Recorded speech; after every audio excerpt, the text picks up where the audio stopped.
The problem with the church for me was that was the source of of a lot of the pain that the gay community faced, in my opinion. Mm-hmm. Um, and and that from our earlier discussion, that also played a role in my kind of having questions. It's like, well, everybody's telling me, God hates you, and they would use those words that strong, not God disapproves or God doesn't like the sin. At that time, they weren't trying to lighten kind of the messaging. Hey, everyone. Let's start healing. I'm Adrienne Murchison, and welcome to the Let's Start Healing podcast. We have more in common than we think, and what we have in common can change the world. And my guest today is an example of this. His name is Leon Stafford.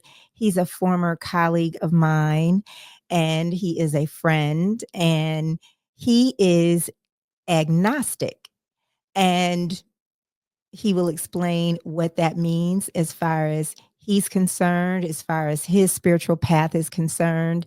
And I think in many ways, we find that we have a lot in common. I think that that can be true of all different walks of life, all different spiritual backgrounds, spiritual faiths, where we may think we're different and we'll think, well, what does that mean exactly? And we can find some commonalities. Well, Leon is a former reporter with the Atlanta Journal-Constitution, a former longtime reporter with the Atlanta Journal-Constitution.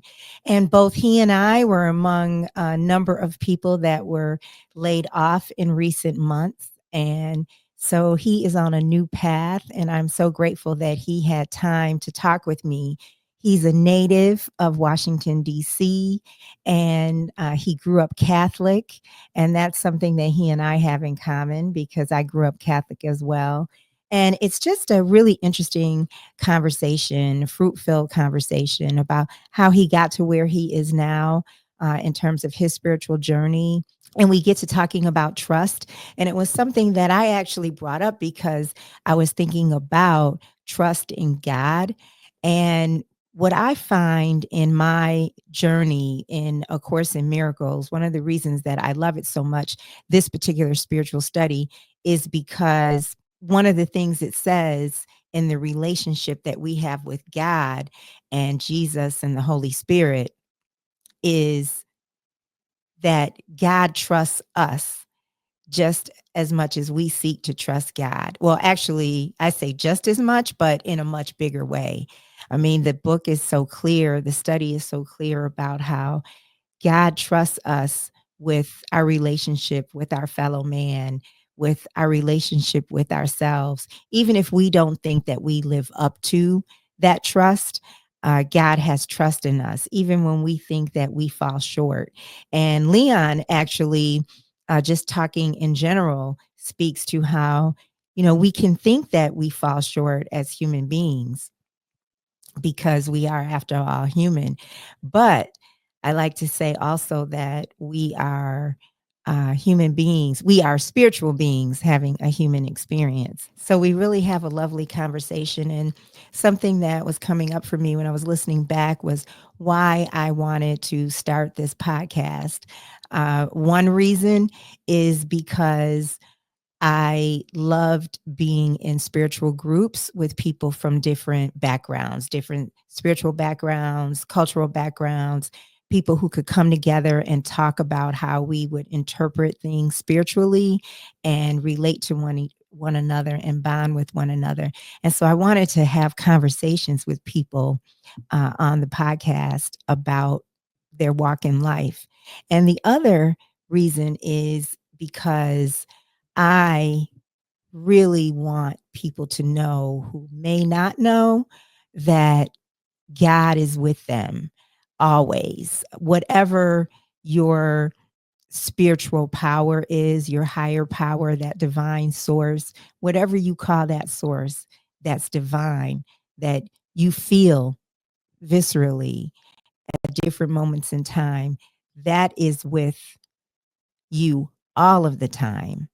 And it was something that I came to know through my walk in life, through my spiritual path, that, wow, I have this love of God, and I find God to be not judgmental. I find me to be judgmental of me. I don't find God to be judgmental of me. And I have such comfort that I get from the relationship that I have with God. And I know a lot of people may not use that word. A lot of people may use universe, higher power, source, whatever the term is, the name is that we use. I think that the bottom line is that we're talking about a divine love.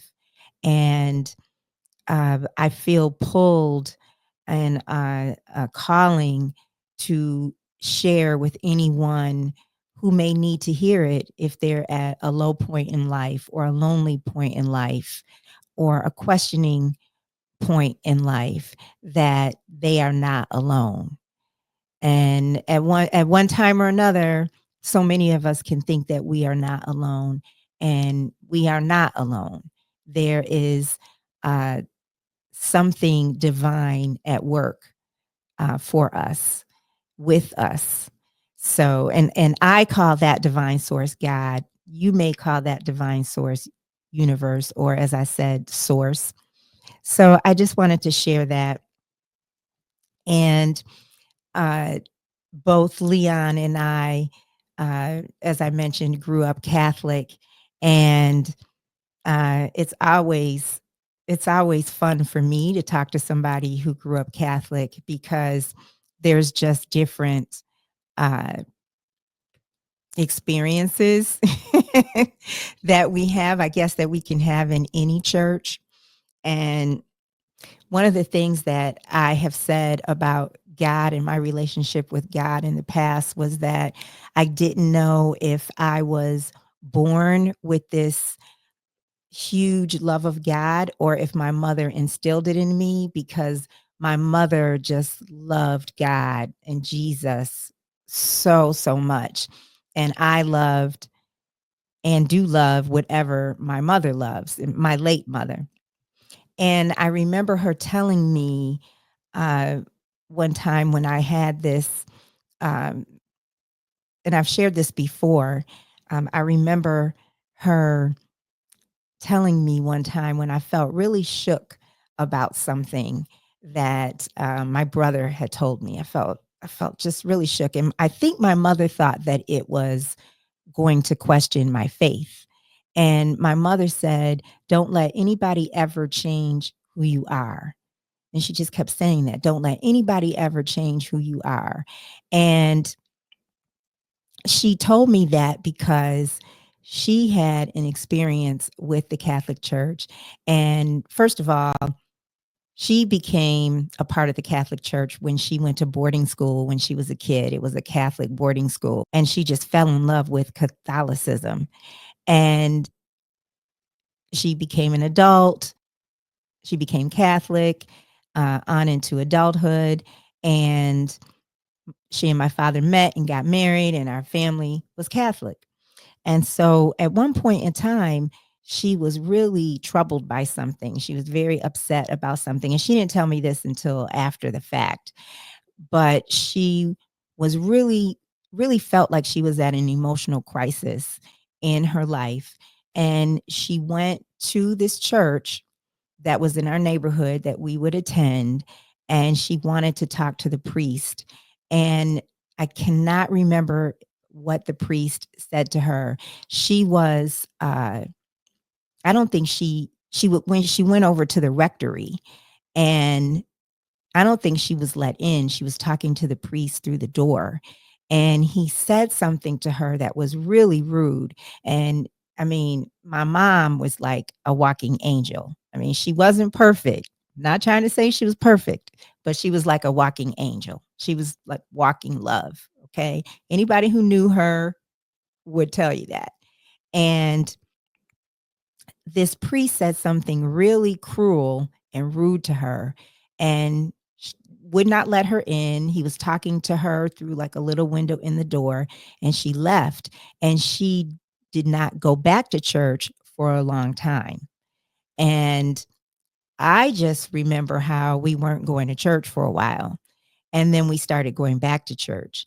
And she told me that later that that was the reason, that she told me what had happened. And she regretted that she allowed a priest to pull her away from the church and pull her away from her relationship with God. She had regrets about that. And then she started going back. So she felt in that moment that I think that my faith was going to be shook. And she just kept saying, don't let anybody ever change who you are. And I have held on to that. I have most definitely held on to that. And who I am is I am someone who loves God, and my knowing, my inner truth is that God is love.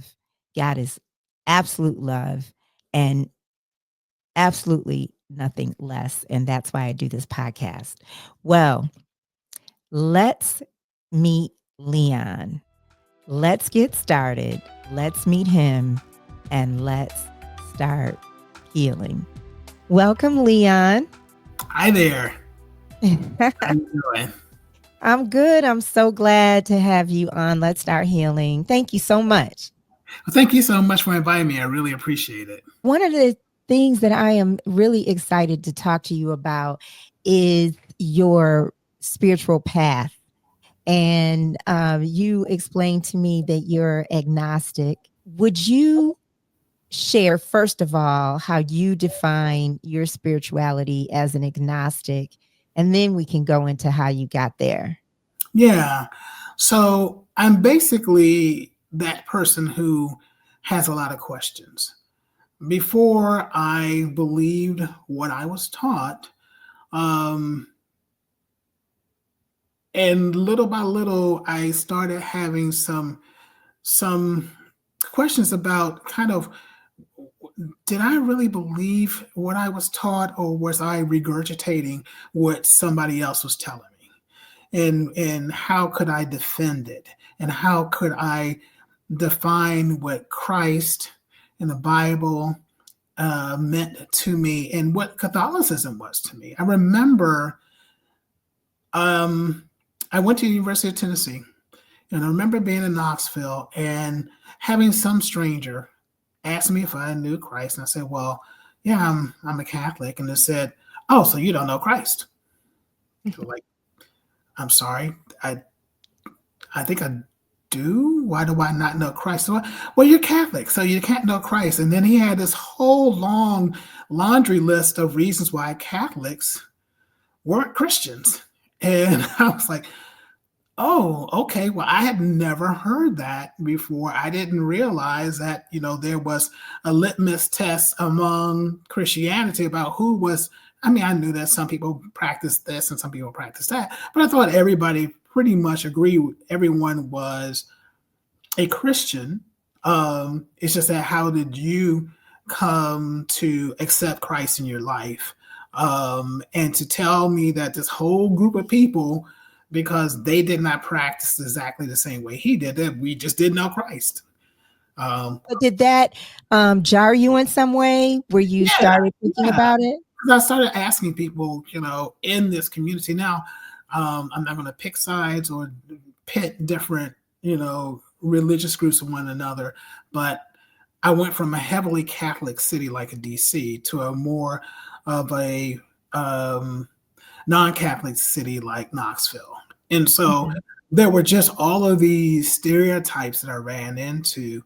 And that's when I really started thinking about what I believed, not based on what the people were telling me or anything like that, but I had never seen the division in churches and everything else, and that everybody didn't embrace each other. I now saw that some people started saying, well, you are not good enough, or you're not one of my tribe, and therefore you don't believe, and therefore I cast you out.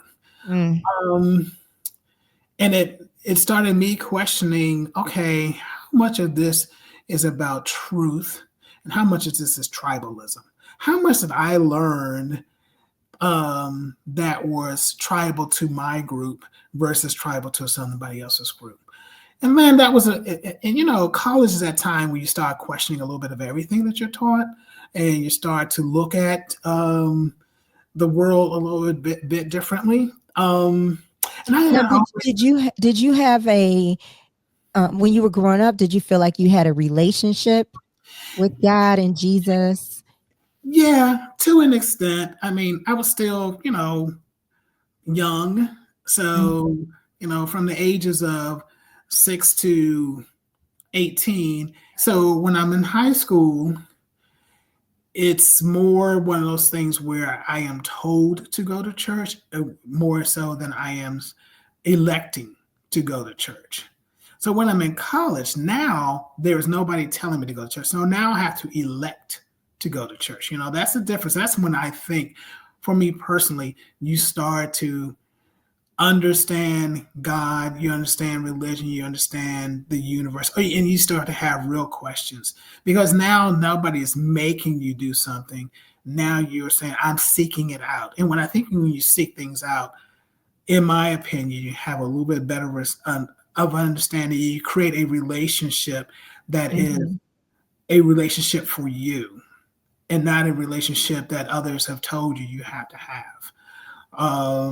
And that's when you hear people say that, I'm not religious, I'm spiritual, because all of a sudden you start saying, okay, this is a one-on-one thing. This is not groupthink, and I'm going to think for myself. And that's what I started to do once I got to college. I started to think for myself. And here's why I say that it changed for me. Um, you know how we were taught about Columbus, and Columbus came over, and the three boats, and discovered America and all these other kinds of things. And then all of a sudden you learn this wasn't so benign as we were taught. Columbus was Like pretty wrong. slavery. Yeah.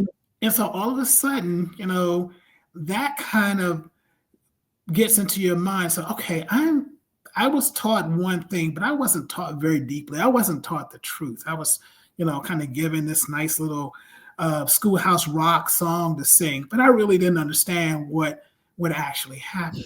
Schoolhouse Rock. Um, and then later, I understand that, I had always been basically praying to Christ as a white man. And I had people say, well, you don't, where all this happened. You don't have blue-eyed blondes walking around, surfer duding around and flinging their hair. And what you see as the picture of Christ is from the Renaissance, and is from the period in which, people in England and Italy and Europe were basically um, creating a vision, or the idea of what Christ looked like, and everyone else in the Bible, based on how they looked. They were not giving you. I was like, yeah, that's true. If you put two and two together, that is not what Christ would have looked like, at this time. Yeah, we have Mhm. and things like that. People are trying to, but that was not what they drew. What they drew was a representation of them. And I said, okay, again, another point. And so little by little, I started to have questions of how much of what I am understanding are things that I have been told without ever having the examination. So I can regurgitate certain things to you.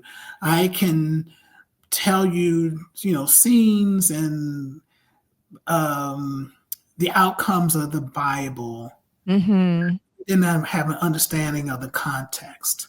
And that was a Mhm. word I did not understand until I got into to college.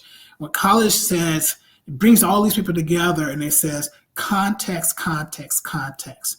Not only do you get to learn about what happened, you get to learn the circumstances and you Mhm.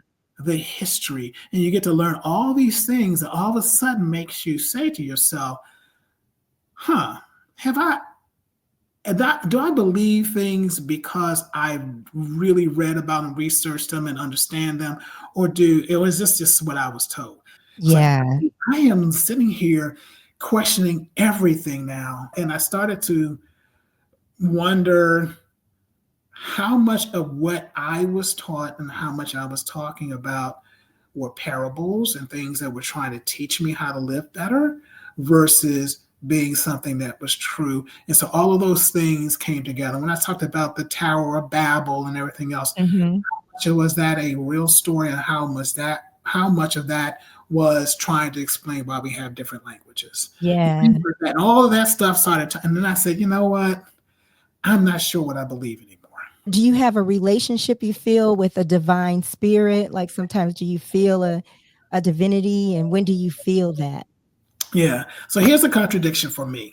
So I'm agnostic, which means I'm questioning, right? It means that I'm not sure, but I'm open to the idea that there is a higher spirit and there is a God and there's somebody who's guiding me. And so I actually pray, which most people will find like, well, I thought you said you were agnostic. Does that mean that you sound like you're fully committed? I said, no, I'm still agnostic, but I want to have a relationship if there is a God out there. And I'm hoping that there is. That is my hope. That is my hope that there is. And so I actually, and a lot of times when I pray to God, the first thing I have to do is, and I really do practice this, and that is I say thank you. Thank Yeah. you for everything that I have. And I don't mean that in give me more and that kind of stuff. I'm acknowledging that even those days when I am feeling bad, I am in a good place. I have a home. I have lots of food in my stomach, lots of food in the refrigerator. So far, knock on wood, I'm in good health. I have a lot to be thankful for. And so I acknowledge that. I acknowledge that, I'm having this conversation with you. I acknowledge that I have some great weekend plans and things that are making me happy and everything else. And so when I pray, I want to acknowledge and thank God, the Spirit, Jesus, earth, nature. I don't want to sound too much like a granola all the time, but I want to thank everything that's out there because there's so much beauty and there's so much that I need to be thankful for. So I Mhm. do that. And then sometimes I'm not gonna lie to you, like everybody, I pray for some wants. I do And nothing. Go ahead. you, when you pray, are you praying to spirit? Like what are you, who do you feel you're talking to? So I usually say God. I usually say Mhm. God, and that is who I'm praying to. Um, and when I say I pray for wants, it's not, oh God, I want to win the lottery. Although I'm not gonna lie to you, I would love to win the lottery. But I'm not doing it. I'm praying that, I have a good day. I'm praying that someone I love has a good day. Yeah. I try not to in my mind waste my prayers. One of the things I disliked was going to government meetings, city council, county commission, and having people come in and pray for the city council. That's such a wasted prayer, or a prayer over a football game. I'm like, pray that the athletes don't get hurt, but Mhm. no, I'm not. I grew up with what is called the Washington Commanders right now. I would like to see them go to the Super Bowl, but I'm not wasting the prayer on God. I really want the Washington Commanders to go to the Super Bowl. Like, no, there are better things to I'm pray. praying for the Buffalo Bills. The truth Go comes ahead. out Go on. now. Go But on. I try to make my prayers count. and I really Mhm. do. So, I don't do it every day. Um, um, but when I do, and I try to do it, sometimes it's the weirdest thing. Sometimes I do it when I'm driving. Yeah. It's interesting that I'll be like, you know what, God, I have forgotten to say thank you. And it'll be just a little silent prayer to myself. I forgot to say thank you for keeping me safe. And, it's kind of a selfish prayer, but I also do pray for the world and for love and peace. Because I Yeah. really think that we need to pray more for that, because I think love is losing right now, but that's a personal feeling. But I do pray for love and peace. So, you believe that there is, I know we're talking about God, which I'm going to get to back to in a second, but regardless, you believe that, am I correct that you believe there's a higher power out there? I want to believe in it. And so because I want to believe in it, I I pray to it and I acknowledge it. So, can I Well, ask I you a really personal can't. question? I can't prove it. Can I So, ask you a personal question? uh-huh. Are you, do you trust easily, like in people? No, no, I'm real. And part of that is because I am a trained journalist for years. And so trust but verify is what we say. So I don't trust in that. And I really honestly stay away from people who talk too much about they know God. That's when I say, I'm a little concerned about that. If you say I question, I'm learning, I'm loving, but I don't believe everything, I'm a little bit more willing to be warm to you. But if you just tell me this is 100% set in stone, and this person is going to hell and this person is going to heaven, and only these people do this, Yeah. I kind of Yeah. stay. That scares me a little bit, Yeah. because Yeah. that Well, they don't rigidness, know God. yeah, that rigidness and that I will really, say, I repeat over and over and over again that God is love, yeah, period. God, yeah, I know that. I yeah, know that God is love. yeah, And, anything, and I don't think I can even comprehend the enormity, or any human in this form can comprehend the enormity of that, you right, know, but I can feel the power of God.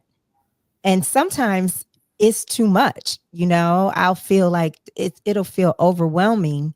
And I know that even that is just like a smidgen, just real tiny smidgen of what the love of God really is. hmm, Like, I just feel like we can't, it's hard to comprehend it in this form. But I also think that it's interesting how we have like words and labels for things, because I'm thinking about myself as you're talking, and um, I believe I have a strong relationship with God, and I don't think that we are very different.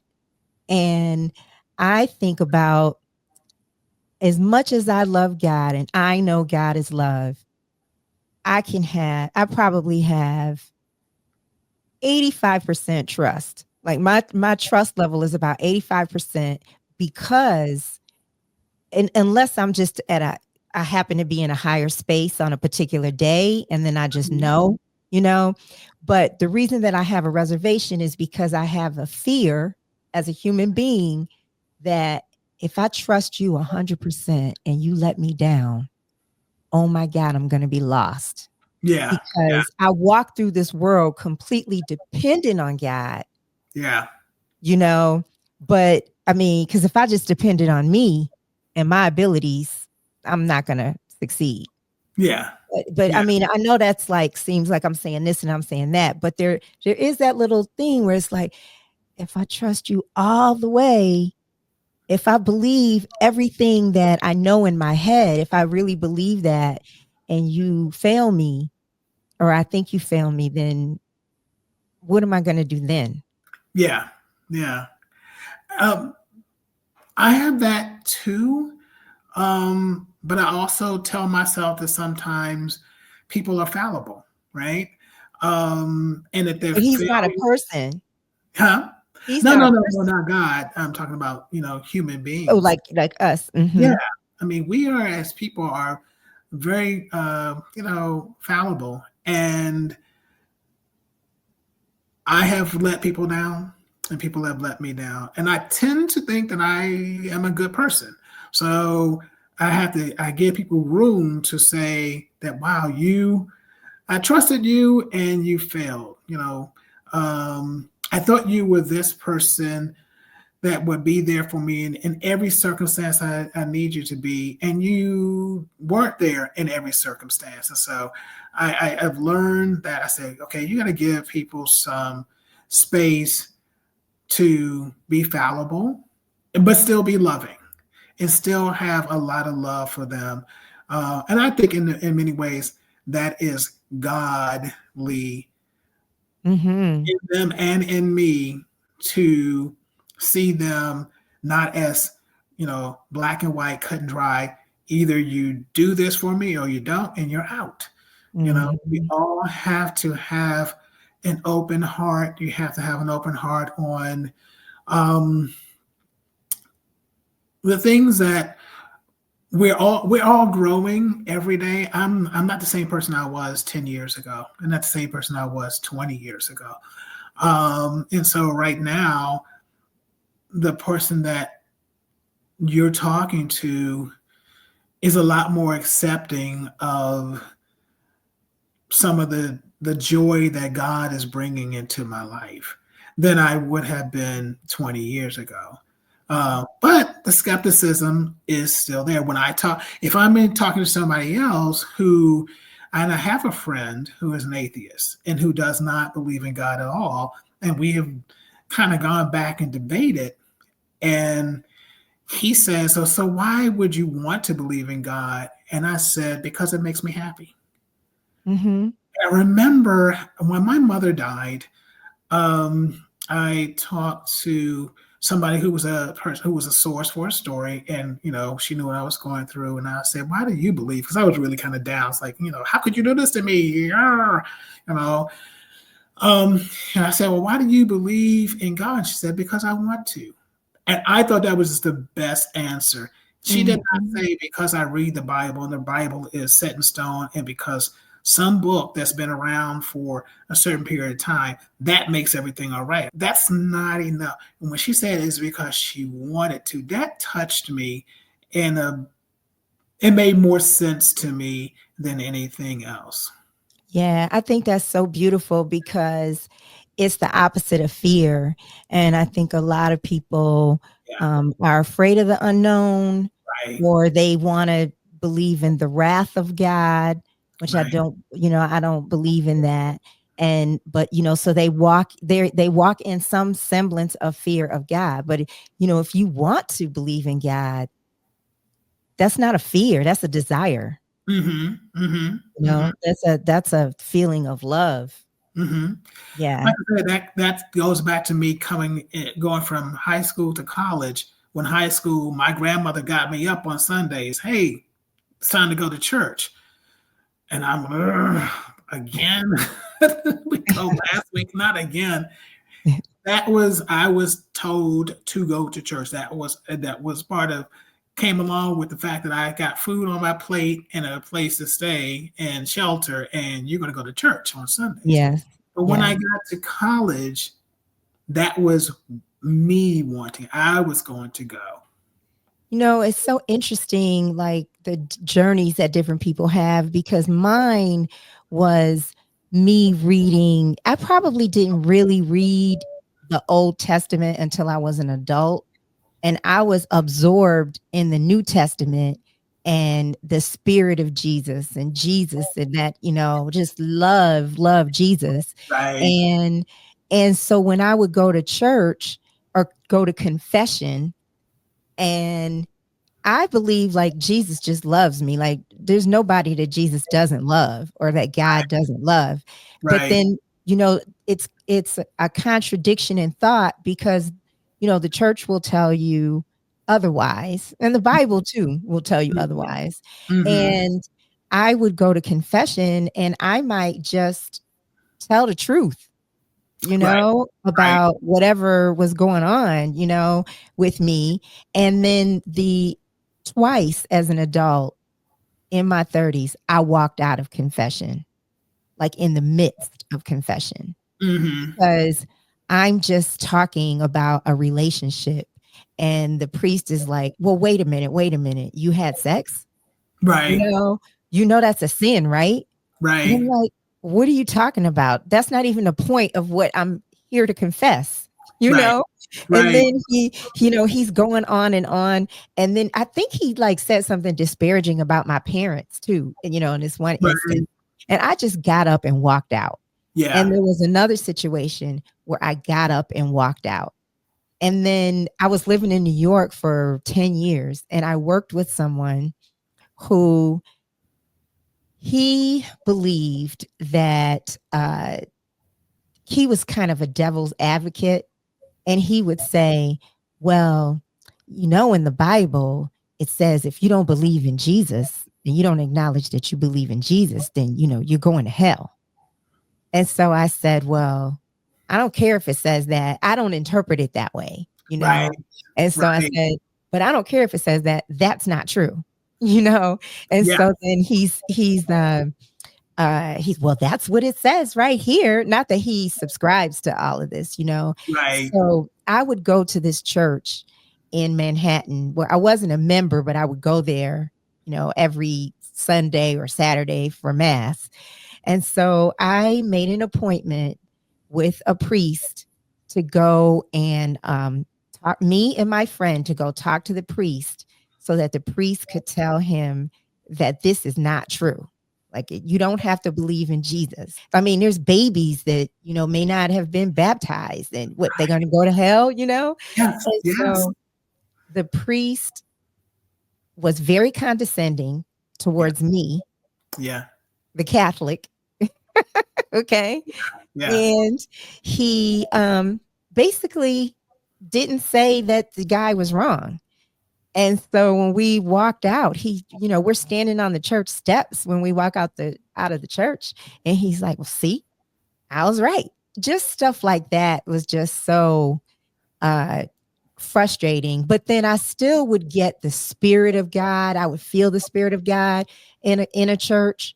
Yeah. So I was able to kind of, I guess, compartmentalize, but eventually, my wanting to know God took me in a different direction. Like I want to know God more and more and more. And I would still go to church. I would still go to mass sometimes. A lot of times I might go to like noon mass, Hmm. on a weekday. And then after a while, I was like, this just is not resonating. Like I don't find him to be a mystery. Just it just stopped resonating, Right. as far as the sermon went. Although Right. I like the spirit inside the church, Hmm. but the message wasn't resonating for me. Hmm. And I think that is when we all, start to have those questions. And I think we should be open to those questions. I Yeah. think that what some in the church, I'm not going to say everybody in the church, but I say some in the church um, try to squelch that kind of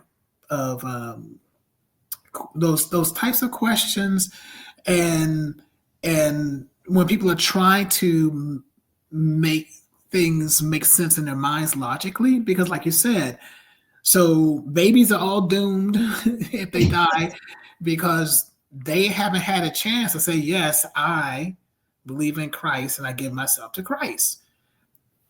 And are they saying that God says, hey, I know all. I know all.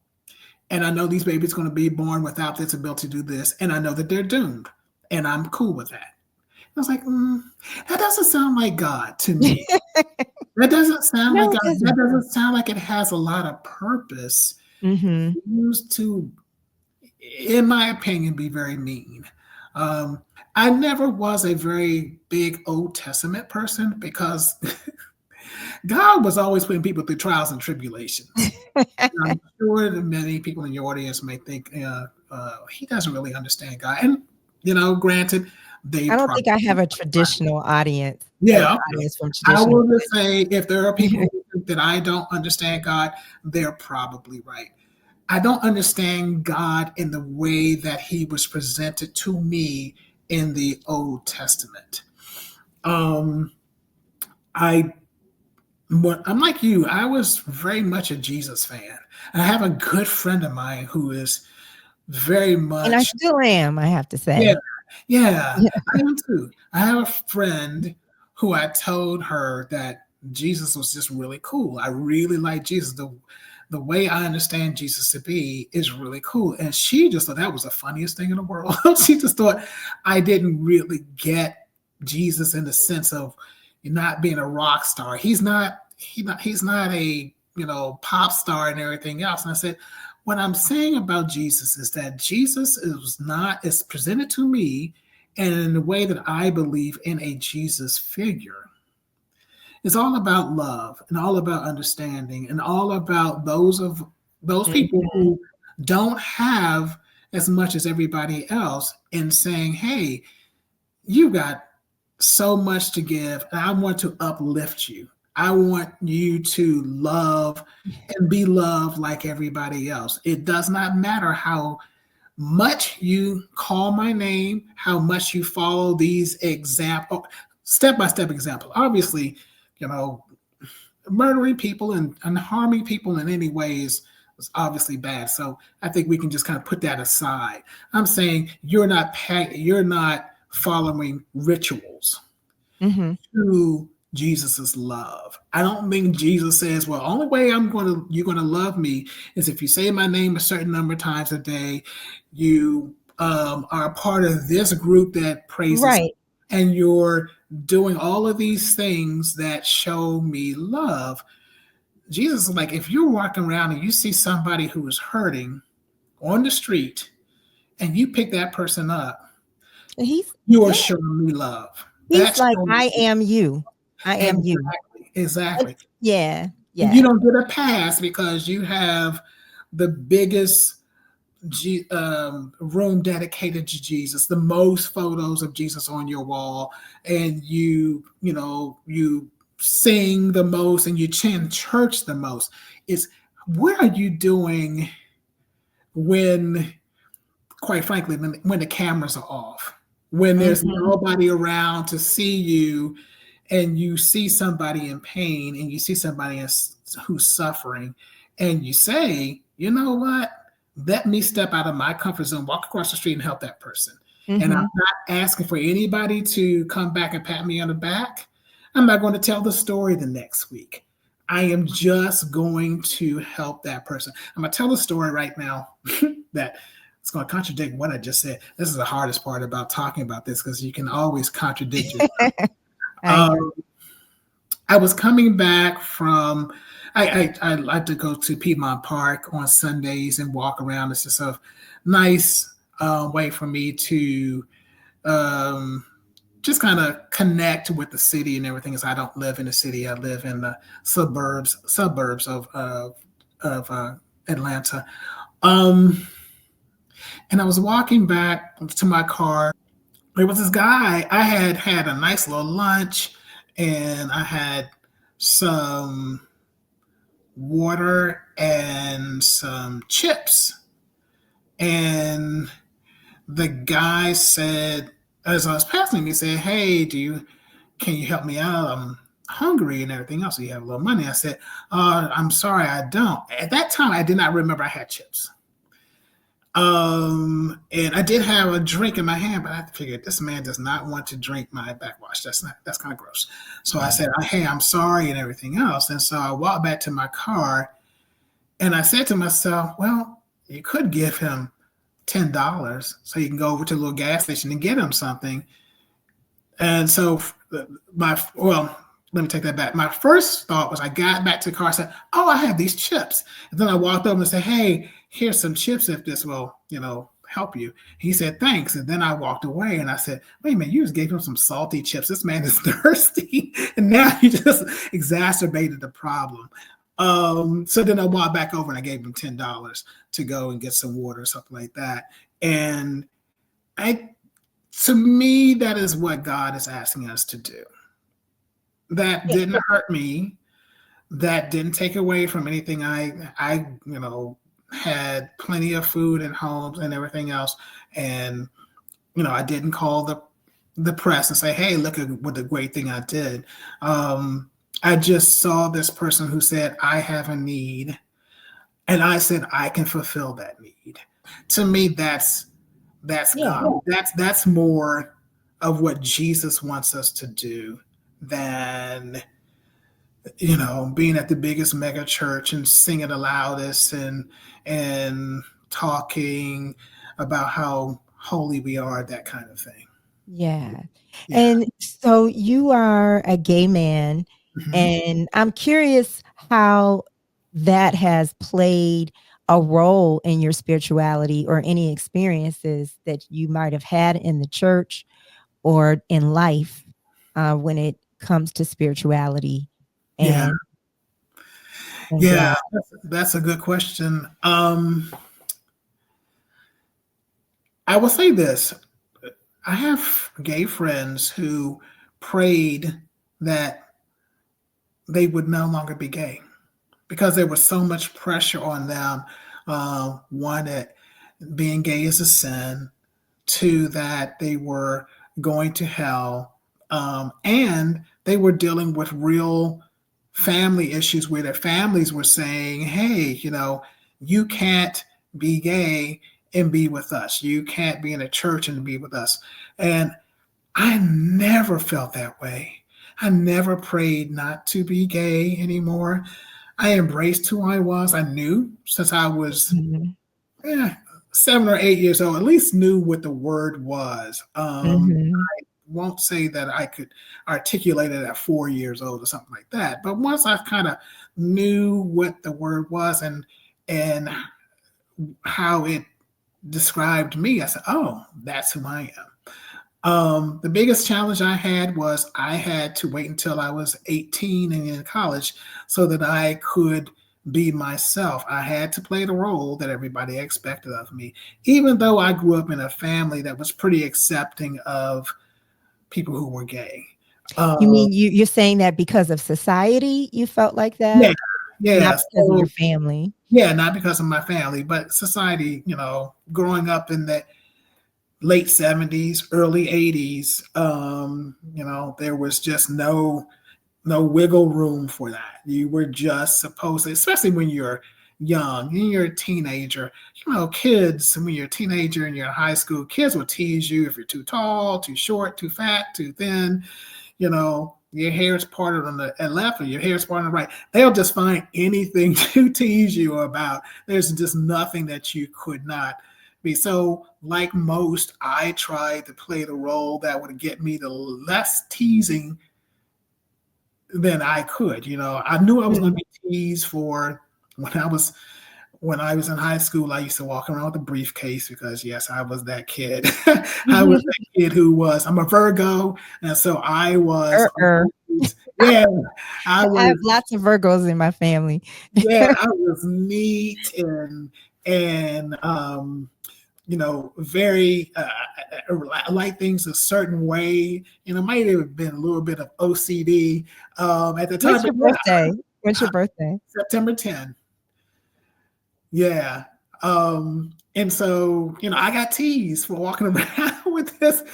I'm 13 years old walking around with a You're briefcase. a businessman. You have that briefcase, by the way. Yeah. I'm never gonna get rid of that briefcase because it means so much to me. Little kid briefcase. But yeah, my mother was like, well, keep every I had a mother and a godmother who raised me, and they were very much into making sure that I kept everything in a tidy way Uh-huh. in some place where I could get to whatever information I needed and everything else. And so, yeah, I for the first, maybe for the first 6 months, and then I knew I had to ditch this briefcase because I was not going to stop getting teased. But, like any kid, 15, 16, 17, you want to fit in. And the way at that time, I have a trans niece who I'm so proud of because she started being herself at age 13. She was just like, I am a girl and I'm going to live authentically as a girl.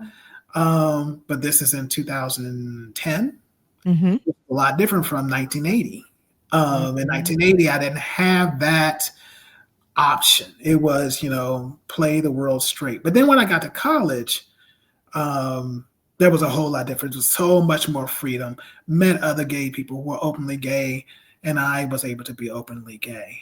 The problem with the church for me was that was the source of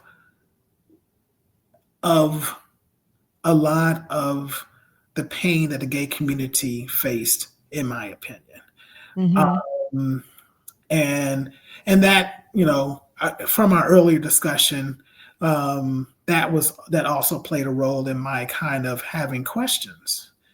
It's like, well, everybody's telling me, God hates you, and they would use those words that strong, not God disapproves or God doesn't like the sin. At that time, they weren't trying to lighten kind of the messaging. They were just flat out, God hates you. God hates you. And you are a sinner and you're going to hell and you're going to burn and blah, blah, blah. And I'm like, well, you're telling me that God hates me for something that I had no control over. And people were like, well, no, you decided to be gay. And I said, well, how? Tell me when that came along. Tell me in what way in society showed me that that was a path I should be taking. I grew up with heterosexual parents, so everything that I saw around me was heterosexual. There was nothing around me that said, try the gay way. I didn't watch television where the boy got the boy or the girl got the girl. It was always the boy and the girl. And so that was all the messaging I saw said to be straight. And yet I still had feelings that were for men. And I didn't create this out of nowhere. There was no one who taught me and sat me down and said, hey, here's an option. Here's box two, choose box two. And so you're telling me that I am choosing to do something that God doesn't like. And I'm trying to tell you that that was just my feeling of who Yeah. I was. And I could tell, I could, and not to be graphic or anything like, but I can tell the difference in the electricity when a girl held my hand, when a boy held my hand. I did not create Yeah. that. It was just Yeah. the physics of my body reacted a certain way. Um, and so I had a lot of problems with that. And then I came to the conclusion that that's not God. That is Right. man. That is humans. That is humans who have decided that, you know, we gay people who have been around since the beginning of the time were evil and strange in the same way that I didn't notice, but there were kids who were, born left-handed and they were beaten until they learned how to write with their right hand. Mm. Well, the left Mhm. hand, writing with your left hand was evil. Who I'm left-handed. Yeah, who says Yeah. that is the most bizarre and weird and dumb thing. And so I had to learn how to take back God from people who said God hates me, Mhm. and get to a point where I said, okay, I am not separated from Mm. God because of what somebody else is saying. And I said, well, you're going to hell. And I said, well, that's your opinion. Well, no, that's what God says. I said, no, that's your opinion.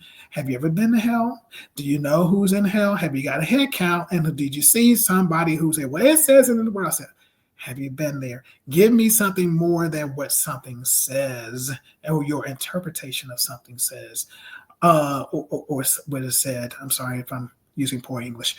Um, so yeah, that's I, Yeah. I I am wholly comfortable with loving myself and loving myself as an intentional creation of God, um, and being gay. Yeah. That's beautiful. And I always think that being gay and having to feeling that a person feeling they have to be in the closet Hmm. has to be torturous Hmm. because you can't be you. And that's for me, me being me is such a big part of my spirituality. Yeah. Like just that grace to be me and to be able to be me, in the comfort of God. And even, as Black people, we might encounter, hatred at one point or another in our lives from somebody, but we still have each other.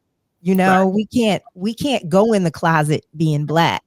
Right. And so to I just find that it just must just be so torturous. And I have so much compassion around it Yeah. and don't, know why people just worry about yourself. That's how I feel. You I know, agree. let me just worry about me, how I'm showing up and what I'm doing. Right. Right. But Exactly. I yeah, agree. I have enough problems worrying about Leon to yeah. be, to worry about everybody else and to be in everybody else's bedroom and everybody else's classroom and every other place. It's a full 24/7 trying to make sure that I am, you know, being the best person that I can possibly be. And it And takes work. yeah.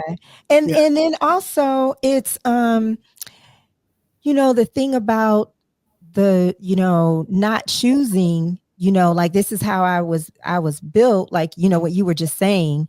It's it it doesn't matter to me. I mean, I definitely believe, and feel that a person is born the way they're born, feeling the way they feel. But if not, so what?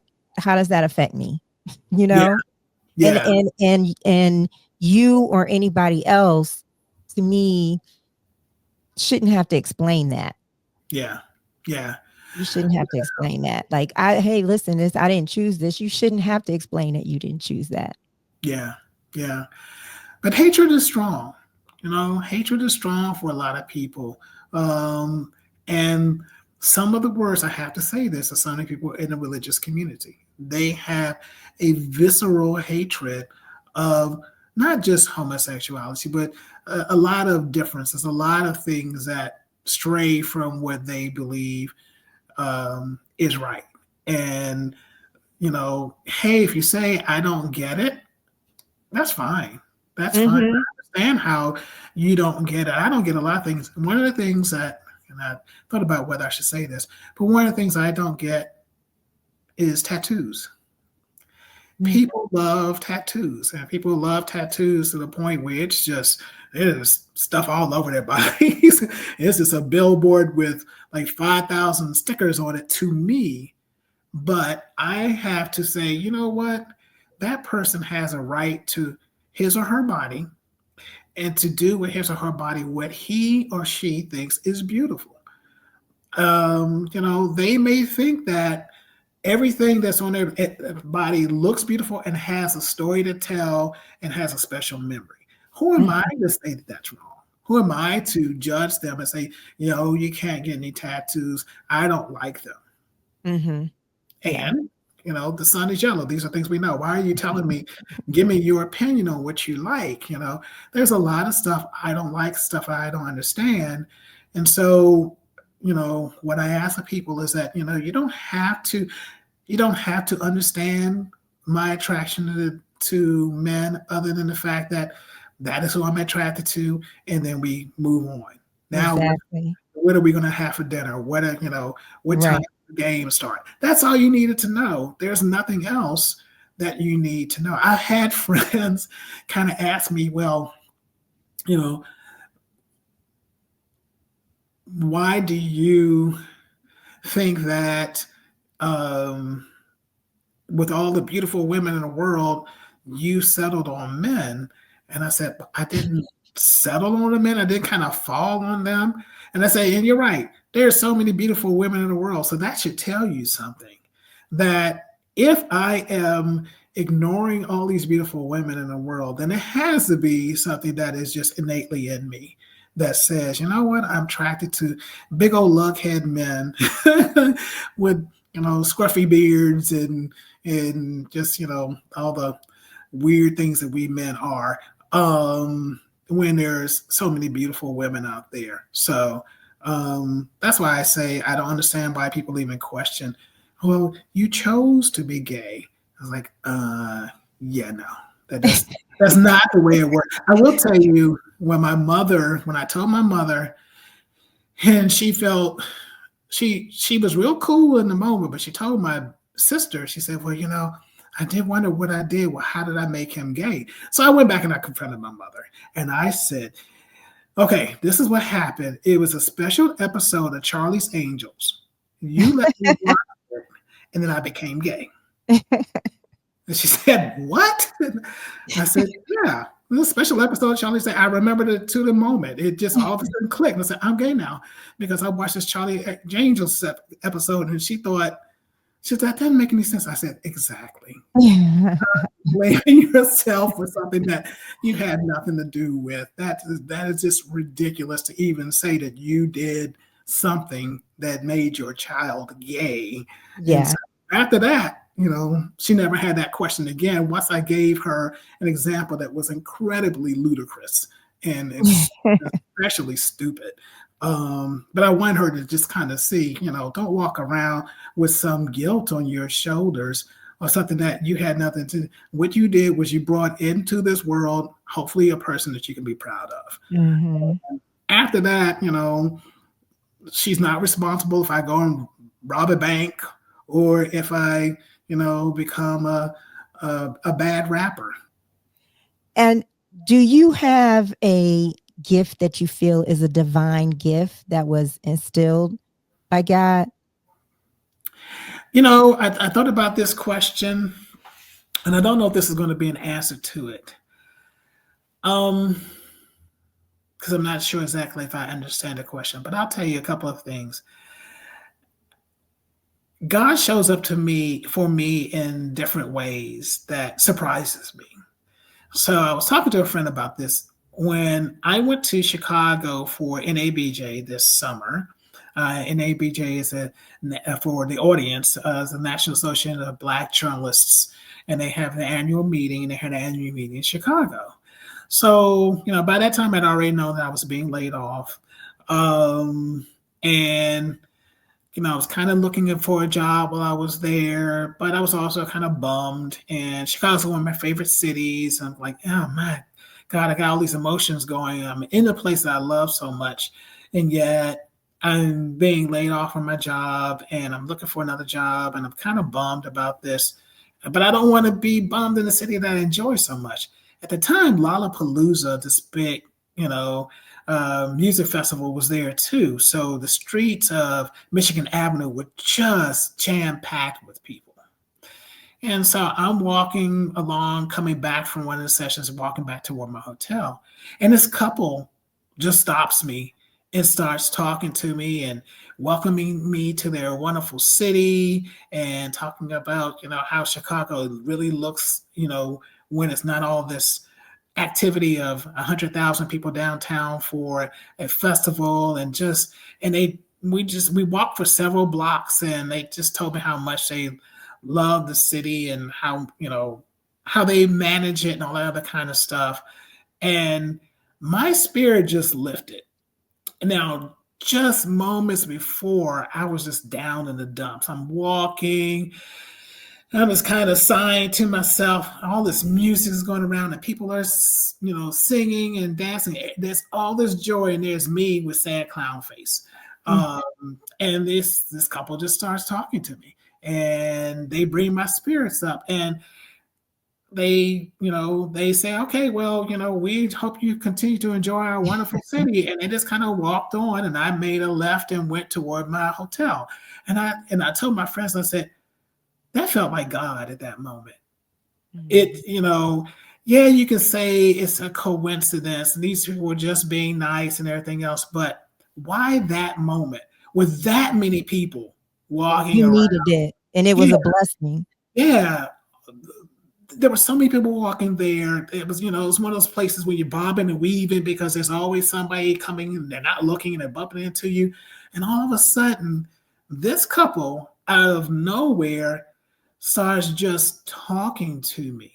Yeah, you could say it's coincidence, but I like to say that that was God. I like to Mhm. say that was God. Out of 100,000 people, these people, they could have talked to anybody else, and maybe they did talk to other people. Maybe they were welcoming people up and down the street. Maybe they were just their own little welcome wagon. But I needed that at that time, and they Yeah. gave it to me at that time. Wow. And I thought, yeah, that's God. That is just too much of a coincidence given how I was feeling in that moment. Mhm. Um, so little instances like that have happened to me all my life that tells me it gives me hope that there is something more out Yeah. there than just man. Neil deGrasse Tyson, the scientist that a lot of people talk to, he was asked the same question because he's agnostic. He doesn't really know. And he says, I don't shut the door on something because I don't understand it or I can't prove it yet. But maybe there will be a time that I can prove it. So I don't discount it. And if it brings you joy, embrace it. Mhm. How I feel about it. Yeah, that's That makes wonderful. sense. That's really beautiful. Do Yeah. you do you feel any um calling like to do anything in your life or even in your work at the paper, in journalism or outside of that in your personal life? Do you feel any pull that you feel is coming from a higher place that you feel called to do or a purpose that you feel you have? I have some plans on what I want to do next with my career. And I'm really trusting God that this is going to work. I really am. And I don't know if it's going to work, but I will tell you this. I think God stepped into my life at this time and said, it's time for a change. Yes, Time for a I change. feel the same. Yeah. Me. And I'm hoping that, God is like, okay, I'm listening and I'm, going to make the change. Please give me some help. Please at least help me continue with the drive to do what I need to do. I think Right. that's the biggest thing. So, um, I think that is the way I would answer that question, if that makes any sense. Yeah, yeah. Yeah. And so, one last question, Okay. and this is separate from this, what we're talking about. Um, as an agnostic and questioning things, is there any question that you would have if you could talk to God or the universe or a divine power that you would want to know? And if there isn't, no problem. But Yeah. I'm just curious, like, is there like some question that you would ask? Yeah, I mean, I have kind of the basic questions, so I'm going to be a little boring here at first. The basic questions of why are we here and how did we get here and what is our purpose, right? I think all of us want to know that, and all of us are curious as to what the beginning was and what the idea was. So now we have what is written in the Bible, and you can choose to believe that or not. I tend to not believe in a lot of stuff that's in the Bible. I think again, it's a guide, but it's not stuff that actually happened, which is going to get me in trouble with a lot of people. But that is just kind of how I feel. Um, so I would love to know, you know, what God's thinking was, what the universe's thinking was. Why? Why, if you think about what we know about the universe, about, I mean, what our telescopes teach us, and are showing us and everything else, there's this vast number of suns and planets and heavenly bodies, etc., that's out there. Why just Earth? Mhm. Why just Earth? Yeah. Why? Yeah, I find it hard to believe. Yeah. Why? Yeah. there's no one else. There's nothing else out there. There's this huge amount of stuff out there. Not even, a bug society or a society or planets where we find that there is something that's living and breathing. What we have is a lot of gaseous planets and things that are too cold and too windy and too hot and all these other things. Is there nothing else out there? I tend to not believe there's not. The fantasy in me, and people may think this is silly, and that's fine. Can they not see us, and can we not see them? Yeah. Yeah. Do the people who are on Mars right now looking like, well, there's that planet called Earth, and then there's that. It's such a big planet. Why is nothing there? Right. Thing with people on Jupiter and everything else, and do they see different things? I don't know, but it seems to me that there is a whole lot out there, and there's this one little place that's got this life going on. Yes. I want to know things about that. And like a lot of people, I want to know that all those people who are left and gone that I loved, I can reunite with them. Mm-hmm. And is that possible? I have to say that is probably the one thing that would bring me more joy. And I think I'm not unique. You're the same way. Everybody else is the same way. To be reunited with people that we loved so much. And that was when my mother died, it was the hardest thing to know that it was just final. There was no do-over. There was, I won't see her for 10 years. I won't see her for 5 months. It is done. She's never coming back. And that was so painful. And that's something that I think all of us would love to be reunited with those people who we loved so much. Because that would be the biggest joy in my life.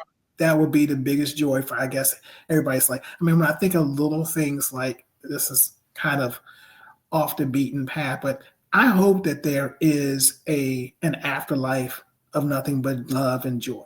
That's one of the things I really, really hope there is.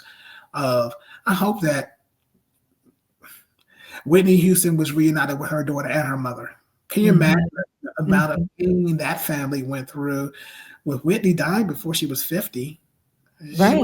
She didn't even get to be 50 years old. Her daughter didn't get to be 30. And her mother kind of lost both of them, I use that just as an example. I know that's probably I get it. Singers.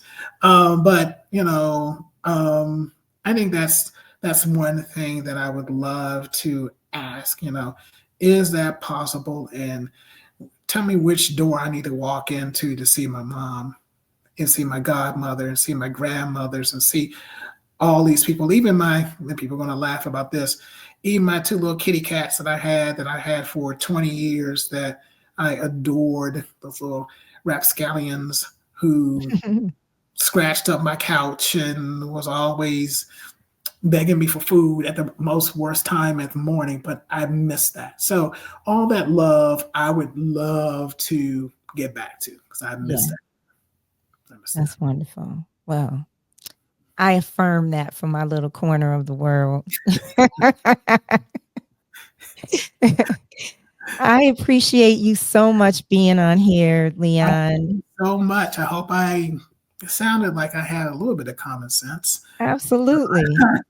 You're a veteran journalist, of course. Yes. Especially, I hope nobody looks at this and dissects. He really did mess up that sentence with his verb and subject. That's what we journalists are always about. How well do we speak and how well do we communicate? That is our bread and butter. And man, when we mess up, we're going for sure.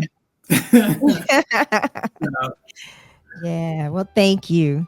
Thank you. God bless you. And I know you're probably going to he said, God bless you. Does that mean he was like, no, but I do believe in that. And if there is a God, like I said, I'm agnostic and I choose to believe in some of the things I believe. But I really don't say that to people without some real meaning behind it. Yeah. as agnostic, I don't say it just because someone says to say it, you know, kind of like when I say God bless you when somebody sneezes. Mm-hmm. I'm not really asking God to bless them with that. That one is just kind of performative, right? But you meant it just now. God bless Yeah, me. I do remember. I did mean that. Yes.